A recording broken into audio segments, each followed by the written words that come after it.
네, 여러분 오늘도 잘 견디고 계십니까? 뉴스파이터 윤지원입니다. 시어머니가 며느리에게 전화했습니다. 네 동서가 아이 낳았는데 가봐야 하지 않겠니? 이 며느리는 아이 낳자마자는 부담스러울 텐데요 했지만 이 시어머니는 그래도 가라는 말만 반복합니다. 결국 동서 부부에게 연락했더니 오지 말라고 손살을 칩니다. 그래서 안 갔더니 이 시어머니 단단히 삐졌습니다. 정작 산모 부부는 오지 말라고 하는데 왜 시어머니가 삐진 걸까요? 잠시 후에 어머님들의 고언을 들어보겠습니다. 네, 2월 11일 수요일입니다. 뉴스파이터는 60초 후에 힘차게 달려보겠습니다.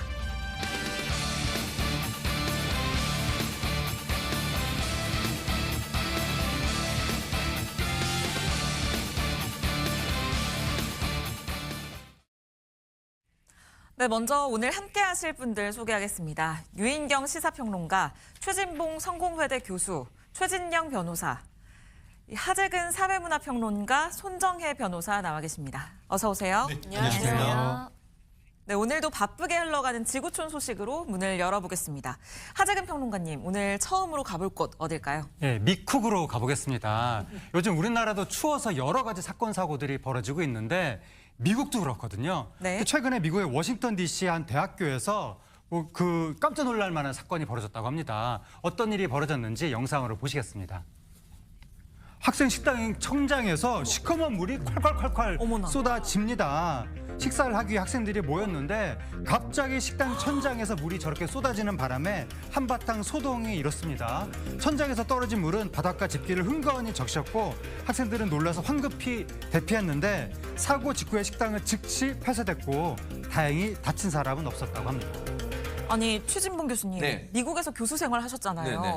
그런데 미국에서도 저런 장면이 흔히 있는 일은 아닐 것 같아요. 흔히 있는 일 아니죠. 저는 이제 워싱턴 DC도 물론 춥습니다만 미국에서 가장 추운 곳으로 유명한 데가 미네소타예요. 제가 네. 미네소타에서 대학 생활을 하고 교수도 했는데 대학원 생활을 하고 그때도 이런 적은 저는 한 번도 못 봤습니다. 근데 워싱턴 DC에서 왜 이런 일이 발생했느냐? 학교 측에 따르면 최근 이 지역을 덮친 강추위로 인해서 네. 배관이 얼었던 것 같아요. 그 이제 배관이 얼어서 파열되다 보니까 누수가 발생한 것으로 보인다고 지금 학교 측은 밝히고 있는데 정확한 사고 원인에 대해서는 현재 점검하면서 사고 원인을 파악 중이라고 합니다. 그래도 다행인 것은 학생들이 다치지 않아서 참 다행이라는 생각이 듭니다. 네, 그러니까요. 이번에는 학생들이 다치지 않았지만 다음에도 저런 일이 있다면 어떻게 될지 알 수 없는 거니까요. 아무리 강추위라고 하더라도 철저한 대비가 필요할 것 같습니다. 손정혜 변호사님, 미국 다음으로 가볼 곳 어딜까요? 네, 이번에도 미국 한 번 더 가겠습니다. 미국에서 SNS로 굉장히 유명한 인플루언서가 있다라고 하는데요. 샴 쌍둥이라고 들어보셨을 텐데 네. 쌍둥이인데 몸의 일부를 공유하거나 몸의 일부가 이렇게 결합되어 있는 쌍둥이를 말합니다. 이 미국에 있는 샴 쌍둥이가 굉장히 화제라고 하는데요. 일단 여기에는 반전이 있다고 합니다. 같이 영상으로 보시겠습니다. 이들은 SNS를 통해서요, 화려한 일상, 패션 콘텐츠를 만들면서 화제를 모으고 있는데요. 이름은 발레리아와 까밀라입니다. 미국 플로리다 출신이고 25살이라고 하는데요. 이렇게 샴 쌍둥이의 삶을 다룬 영상을 공유하면서 순식간에 수십만 명의 팔로워가 생겼다고 하는데요. 그런데 반전. 이들이 가짜라고 한다면 믿으실 수 있을까요? 그러니까 발레리아와 까밀라는 이 세상 어디에도 존재하지 않고 모든 건 인공지능으로 생성된 가짜 인물이라는 겁니다. 아니, 영상이 정말 너무 감쪽 같아서 저희가 모두 어머, 저거 진짜 아니야 하고 봤는데 사실 저게 모두 AI로 만든 가짜라는 거잖아요. 최진영 변호사님. 폭삭 쏘가수다. 네. 네, 저도 진짜인 줄 알았습니다. 그런데 이것이 AI에 의해서 생성된 가짜 이미지다라고 하는데 말씀드린 것처럼 이 미녀 쌍둥이 소셜미디어에 계정까지 만들어서 수십만 명의 팔로워까지 있다는 건 아니겠습니까? 그렇기 때문에 저도 믿었다라고 하면 아마 많은 분들이 진짜로 믿었다라고 했는데 일각에서는 이번 같은 경우에는 보다시피 상당히 어떻게 보면 옷도 가볍게 입고 굉장히 어떻게 보면 선정적이고 화려한 그런 그러니까요. 이미지로 이번엔 소화시키는 건 아니겠습니까? 네. 그러면서 실제로 샴 쌍둥이 이분들한테 굉장히 어떻게 보면 모욕감을 줄 수도 있고 네. 또 정신적, 신체적인 어려움을 왜곡시킬 수 있는 그런 것이기 때문에 이번에 이런 부분에 비판이 나오는데 최근에 뭐 전에 우리 손 변호사님도 말씀드렸습니다만 우리나라가 세계 최초로 AI 기본법을 해서 시행을 하죠. 네. 그래서 이런 동영상 같은 경우에 특히 사업자가 이런 동영상을 띄울 때는 그 밑에 AI 생성 이미지란 그 워터마크를 표시하도록 돼 있는데요. 미국에서도 그런 부분이 분명히 뭔가 제도적인 보완이 있어야 되는 것이 아닌가 생각합니다. 그런데 저게 비단 AI 워터마크를 띄운다고 해결될 문제는 아닌 것 같고요. 이제 AI 기술이 고도화되다 보니까 뭘 만들 수 있는지보다 뭘 만들어도 되는지에 대해서 우리 사회가 물음을 던져야 될 때인 것 같습니다. 하재근 평론가님, 이제 미국 충분히 본 것 같아요. 다른 나라도 한번 살펴볼까요? 예, 이번에는 우리나라 이제 이웃에 있는 중국으로 가보겠습니다. 요즘에 금값이 고공행진을 하면서 금에 대한 관심이 폭발하고 있는데 중국도 마찬가지라고 합니다. 네. 어떤 일까지 벌어졌는지 관련 영상 보시겠습니다. 상하이 한 쇼핑센터인데 사람들이 커다란 황금색 기계 안으로 액세서리로 보이는 물건들을 집어넣습니다. 잠시 후에 문이 닫히고 화면에 어떤 숫자가 뜨는데 네. 사실 저 기계는 금을 팔 수 있는 금 자판기라고 합니다. 근데 놀라운 게 뭐냐면 저 자판기 안에 금 제품을 집어넣으면 자판기가 실시간으로 금을 녹여서 가격을 측정해가지고 판매자 계좌에 입금까지 해준다고 합니다. 아니, 유인경 평론가님, 요즘 금값이 너무 높아서 금에 대한 관심이 굉장히 많잖아요. 그러다 보니까 저런 기계까지 나온 것 같은데요. 네, 중국을 폄하하려고 하는 건 아니지만 중국이 워낙 짝퉁 나라잖아요. 네. 달걀까지도 가짜로 만들어 파는데 네. 진짜 금을 저렇게 판정한다니까 신기한데요. 그러니까요. 아까 뭐 하재근 평론가도 말씀하셨지만 금을 집어넣으면 이 금속 성분을 이렇게 녹여서 그리고 성분이 어느 정도인지를 해가지고 네, 분석까지 해준다는 거니까요. 네, 가치를 또 판단해서 팔려는 사람의 계좌에 넣어준다라는 겁니다. 그런데 이거를 저 금을 또 넣고 돈을 받으려고 줄에 서는 진풍경이 이어진다는데 이렇게 중국에서 이런 기계가 나오게 된 배경은 중국에서는 뭐 생일 선물, 명절 네. 선물, 뭐 기념일마다 금을 선물하는 습관이 있어서 각 가정에서 이제 금들이 좀 있거든요. 그쵸. 그때 빨리 이제 환금화하기 위해서 이 자판기를 통해서 돈을 받는 이런 세상이 왔군요. 네. 우리나라도 돌이면 뭐 돌반지, 돌팔찌 그렇죠. 이런 거 선물하곤 하잖아요. 저 금 자판기 조만간 우리나라에서도 볼 수 있는 거 아닌가 싶습니다.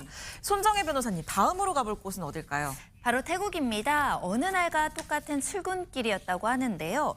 이 차에 올라타서 시동을 걸려고 하는 순간 뭔가 멈칫하게 됐다라고 하는데 기분이 쎄해졌다라고 합니다. 괜한 기분 탓은 아니었다고 하는데요. 운전자에게 무슨 일이 있는지 같이 영상 보시겠습니다. 범퍼가 다 뜯겨서 나간 차량인데요. 이 남성 막대기로 툭툭 하니까 지금 보이는 것 바로 뱀머리죠. 그냥 뱀도 아니고요. 코브라입니다. 네. 마치 나 건들면 안 돼라고 하면서 혀를 날름거리는데요. 이 차량 밖으로 꺼내봤더니요. 무려 길이만 3m 이상이었다고 하고요. 하마터면 이 차가 코브라 전용 원룸이 될 뻔한 아찔한 순간이었습니다. 네, 지금 저 스튜디오가 좀 춥기도 하지만 저 영상을 보니까 정말로 좀 소름이 쫙 돋는 것 같아요. 유인경 평론가님. 태국에서 코브라 쇼 이런 걸 하거든요. 네. 그때는 그냥 구경만 했는데 만약에 타고 있던 차에 저런 게 나오면 얼마나 놀랐겠습니까? 근데 뱀 전문가들이 무려 4시간의 사투 끝에 저 코브라 포에게 성공을 했고요. 다행히 뱀도 또 사람들도 큰 부상은 입지 않았다고 합니다. 근데 영상을 본 누리꾼들은 차 주인이 제일 불쌍하다. 그러니까요. 태국에서는 시동 거는 것보다 확인이 먼저네 이런 반응을 보였습니다. 그러니까 저 차가 지금 저 코브라로 인해서 네. 망가진 상황이잖아요. 최진영 변호사님, 만약에 우리나라에서 이렇게 뱀 때문에 차가 망가진 상황이라면 이 보상은 어떻게 받는 건지 그것도 좀 궁금한데요. 저도 난감했습니다. 이 네. 질문을 보고. 그런데 원칙적으로 이런 부분은 하늘의 그 신의 일, 액트 오브 갓이라고 해서 천재지변 아니겠습니까? 네. 다만 이것이 실내에 우리가 어디 갔었는데 실내에 있는 어떤 그 상가라든가 주차장에서 이루어졌다라고 하면 그 주차장의 관리자에게 어떤 책임을 물을 수가 그럴 있겠지만 수 있겠네요. 지금 그림을 보면은 실외 아니겠습니까? 네. 실외라고 하면은 사실상 어떤 차가 망가졌다 한다 하더라도 자차 보험이 들었다. 아마 이때도 어떻게 보면은 풍수의 보험에 들었다, 약관에 들었다고 하면은 보험회사로부터 일정 부분 보상이나 배상을 받을 가능성은 없지는 않습니다. 그런데 아마 그 태국과 달리 한국 같은 경우에는 각 지자체에서 요즘 그 지자체 주민을 위해서 풍수의 보험이라는 걸 들어 있습니다. 네. 그러다 보니까 이 사안에 대해서 증거를 가지고 가서 지자체가 본인을 주인을 위해서 들어둔 보험에 따라서 일부 보상금을 받을 수가 있을 테니까요. 네네네. 그럴 경우를 대비해서 사진이나 증거 자료 제출해서 만약에 한국에 어떤 이런 일이 있다고 하면은 읍사무소, 면사무소, 동사무소에 한번 찾아가 보기를 권고드립니다. 저 차주처럼 꼭 저렇게 영상 증거 네. 꼭 남겨야 될 것 같습니다.